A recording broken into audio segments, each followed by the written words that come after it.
ಅದು ಮಾನಸಿಕವಾಗಿ ಹಿಂಸೆ ಆಗಿರೋದಕ್ಕೆ ಅಲ್ವಾ ಸರ್ ನಾವು ನೀನ್ ಚೆನ್ನಾಗಿ ನೀವೆಲ್ಲ ಚೆನ್ನಾಗಿದೆ ತಾನೆ ಮನೆ ಸಿಗೋದು ನಮ್ಮ ಮನೆನೇ ಕೇಳಿಲ್ವಲ್ಲ ಸರ್. ಈಗ ನಮಗೆ ಸಿಗಲ್ಲ ಅಂತ ಗೊತ್ತಾಯ್ತು. ಅದಕ್ಕೆ ನೀವು ಅದಕ್ಕೆ ಈಗಾದ ಪರಿಸ್ಥಿತಿ ಬೇರೆ ಯಾರಿಗೂ ಆಗಬಾರ್ದು. ನಮಗಾಗಿರೋ ಪರಿಸ್ಥಿತಿ ಇನ್ನೊಬ್ರು ಆಗಬಾರ್ದು ಅಂತ ನನ್ನ ಪಾಪ ಅವ್ರ ಉದ್ದೇಶ ಇದೆ. ಚೆನ್ನಾಗಿದೆ ಮತ್ತೆ ಉಳಿತದೆ ನಮಗೆ. ಅದಕ್ಕೆ ಯೋಚನೆ ಮಾಡ್ಬೇಡಮ್ಮ. ಈಗ ನಾಳೆ ಒಳ್ಳೆ ಮಗನ ಭವಿಷ್ಯ ಇದೆ ಸರ್. ಅಷ್ಟು ಅಲ್ಲಾಡಿದ್ದೀವಿ. 4 ವರ್ಷ ಬೇಕಾ ಸರ್ ಒಬ್ಬ ಎಮ್ಮೆಲ್ಲೆಗೆ ಒಂದು ಮನೆ ಮಾಡ್ಕೊಡೋಕ್ಕೆ?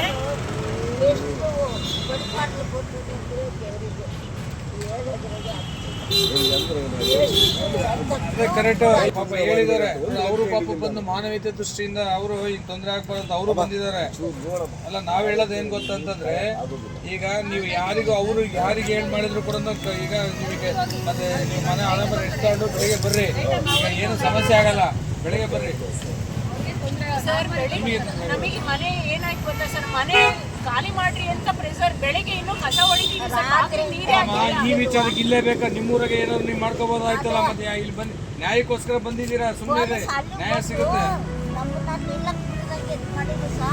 ಹಂಗಾಗಿ ನಾವು ಯಾರು ಏನು ಹೇಳಿದ್ರು ಕೇಳಿದ್ವಿ, ಅದಕ್ಕೆ ಬಂದರೆ ಇವತ್ತಿನವರೆಗೂ ಮತ್ತು ನಮಗೆ ನ್ಯಾಯ ಸಿಗಲ್ಲ. ನಮ್ಗಿದ್ದಾರೆ ಯಾರಿಗೂ ಆಗ್ಬಾರ್ದು ಅಂತ ಏನು ಆಗಲ್ಲ. ಈಗ ಒಳ್ಳೇದಾಗುತ್ತೆ. 18ನೇ ತಾರೀಕು ತುಮಕೂರು ಜಿಲ್ಲೆಯ ಎಲ್ಲ ಪ್ರತಿನಿಧಿಗಳು ಎತ್ತಿನಹೊಳೆ ಕಚೇರಿ ರಾಮಕೃಷ್ಣ ಆಶ್ರಮದ ಹತ್ರ ಕುಣಿಗಲ್ ರಸ್ತೆಯಲ್ಲಿ ಎಲ್ಲರೂ ಸೇರ್ತಾ ಇದ್ದೀವಿ.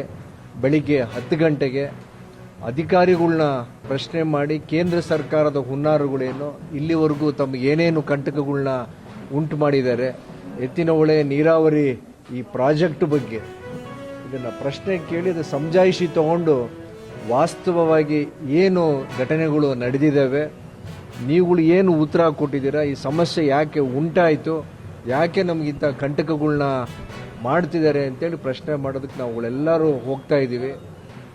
ನೀರಿಗೆ, ರೈತರಿಗೆ ಯಾವುದೇ ರಾಜಕೀಯ ಇಲ್ಲ, ಯಾವುದೇ ಜಾತಿ ವ್ಯವಸ್ಥೆ ಇಲ್ಲ, ಎಲ್ಲದನ್ನು ಮೀರಿದಂಥವರು. ಇದು ನಮ್ಮ ಅಸ್ಮಿತೆ, ತುಮಕೂರು ಜಿಲ್ಲೆಯ ಅಸ್ಮಿತೆ ಪ್ರಶ್ನೆ ಇದು.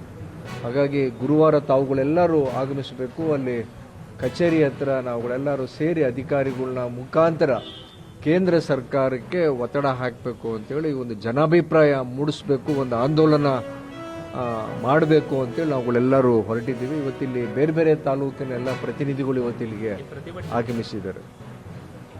ನಾವಲ್ಲಿ ಅಧಿಕಾರಿಗಳ ಮುಖಾಂತರ ವಾಸ್ತವ ವಿಷಯವನ್ನು ತಿಳ್ಕೊಳ್ಳೋದಕ್ಕೆ ಒಂದು ಸಭೆ ಕೊಡ್ತಿದ್ದೀವಿ ಹೊರತು ಇದ್ಯಾವುದು ಸ್ಟ್ರೈಕು ಪ್ರತಿಭಟನೆ ಥರ ಏನು ಮಾಡ್ತಾ ಇಲ್ಲ. ಅದನ್ನು ಧನ್ಯವಾದಗಳು.